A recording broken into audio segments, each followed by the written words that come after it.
السلام علیکم ورحمۃ اللہ وبرکاتہ۔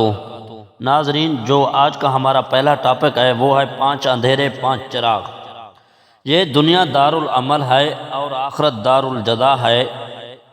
حضرت ابو بکر صدیق رضی اللہ عنہ فرماتے ہیں کہ 5 اندھیرے ہیں اور 5 ہی ان کے چراغ ہیں۔ نمبر 1، دنیا کی محبت اندھیرا ہے، تقوی اس کا چراغ ہے۔ نمبر 2، گناہ اندھیرا ہے، توبہ استغفار اس کا چراغ ہے۔ نمبر 3، قبر اندھیرا ہے، کلمہ لا الہ الا اللہ اس کا چراغ ہے۔ نمبر 4، پل صراط اندھیرا ہے، یقین اس کا چراغ ہے۔ نمبر 5، آخرت اندھیرا ہے، نیک اعمال اس کا چراغ ہے۔ یہ تھے 5 اندھیرے اور 5 چراغ۔ 4 خیر کی چیزیں، جس انسان کو 4 چیزیں مل گئیں اس کو دنیا و آخرت کی بھلائی مل گئی۔ نمبر 1، زبان جو اللہ کا ذکر کرنے والی ہو۔ نمبر 2، دل جو اللہ کا شکر کرنے والا ہو۔ نمبر 3، جسم جو دین کے لیے مشقت برداشت کرنے والا ہو۔ نمبر 4، نیک ساتھی یعنی نیک بیوی۔ 5 قیمتی چیزیں۔ سمجھدار اور دانا لوگوں نے کہا کہ 5 چیزوں کو 5 سے پہلے غنیمت سمجھو۔ نمبر 1، زندگی کو موت سے پہلے۔ نمبر 2، صحت کو بیماری سے پہلے۔ نمبر 3، جوانی کو بڑھاپے سے پہلے۔ نمبر 4، خوشحالی کو تونگری سے پہلے۔ نمبر 5، فرصت کو مصروفیت سے پہلے۔ یہ تھے 5 قیمتی چیزیں۔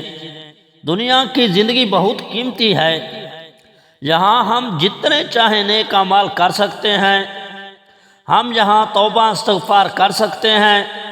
کل قیامت کو اس کا سوال ہوگا کہ جسم کیسے استعمال کیا، آنکھ سے کیا دیکھا، کانوں سے کیا سنا، زبان سے کیا بولا۔ توبہ کرنے کا قرآن میں حکم موجود ہے۔ 4 آنکھوں پر جہنم حرام ہے۔ نمبر 1، وہ آنکھ جو اللہ کے راستے میں جاگی ہو۔ نمبر 2، وہ آنکھ جو اللہ کے راہ میں ضائع ہو گئی ہو۔ نمبر 3، وہ آنکھ جو اللہ کے خوف سے روئی ہو۔ نمبر 4، وہ آنکھ جو غیر کے دیکھنے سے رک گئی ہو۔ ان پر جہنم حرام ہے۔ 2 محبوب قطرے، 2 محبوب گھونٹ اور 2 محبوب قدم اللہ تعالیٰ کو بہت پسند ہیں۔ 2 قطرے، ایک خون کا جہاد میں جسم سے گرے، دوسرا آنسو کا قطرہ جو خوف خدا سے آنکھوں سے گرے۔ یہ تھے 2 قطرے جو محبوب ہیں اللہ تعالیٰ کو۔ اور 2 گھونٹ، ایک غصہ کا گھونٹ، دوسرا غم کا گھونٹ جو صبر سے نگل لیے جائیں۔ یہ 2 گھونٹ بھی اللہ تعالیٰ کو بہت پسند ہیں۔ 2 قدم، ایک نماز کے لیے اٹھنے والا قدم، دوسرا صلح رحمی کے لیے اٹھنے والا قدم۔ یہ 2 قدم بھی اللہ تعالیٰ کو بہت ہی پسند ہیں۔ قبر کے 3 سوال۔ تمہارا رب کون ہے؟ نمبر 2، تمہارا دین کیا ہے؟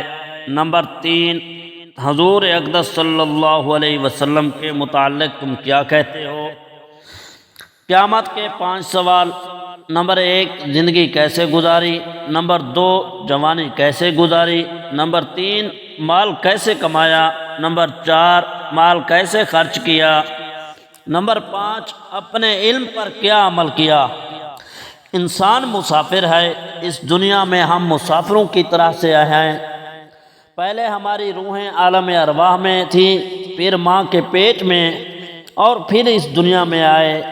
یہاں سے قبر میں چلے جائیں گے، پھر حشر میں، اور بالآخر جنت میں یا جہنم میں قیام ہوگا۔ میرے بھائیو، یہ ہمارے سوال ہوں گے۔ قبر کے اندر 3 ہوں گے اور قیامت کے دن 5 ہوں گے، کیونکہ ہمیں سوال بھی بتائے گئے ہیں، ہم نے ان کے جواب کی تیاری کرنی ہے۔ ایک بچہ یونیورسٹی، سکول یا کالج کا ہو جسے سوال کا معلوم نہیں ہوتا، وہ بچہ پوری کتاب کو یاد کرتا ہے اور پوری کتاب کا مطالعہ کرتا ہے اور راتوں بھر سوتا نہیں، کیونکہ محنت کرتا ہے تاکہ میں کہیں فیل نہ ہو جاؤں۔ ہمیں اللہ تعالیٰ نے سوال بھی بتا دیے، ہم پھر بھی محنت نہیں کرتے، ہم نے کس دن اٹھ کر نمازیں تہجد پڑھی اور کس نماز کو ہم نے پورا ادا کیا ہو، اور اگر ہم جہاں سے اسی طرح چلے جائیں گے تو پھر یقین مانیں کہ ہمارا ٹھکانہ جہنم ہی ہوگا۔ اگر ہم نے اللہ کو ناراض کر کے جہاں سے جانا ہے تو پھر جنت کے لیے جہنم کے لیے تیار ہو جائیں۔ اگر اللہ کو یہاں سے راضی کر کے جائیں گے، اپنی محنت کر کے جائیں گے، انشاءاللہ ہمارا ٹھکانہ جنت میں ہوگا، اور حضور اقدس صلی اللہ علیہ وسلم کے ہاتھوں سے روز محشر شفاعت بھی نصیب ہوگی۔ ہم دعا گو ہیں کہ اللہ تعالیٰ مجھے اور آپ کو دین پر اور ان سوالوں کے جوابوں کے لیے تیاری کرنے کی توفیق عطا فرمائے، آمین۔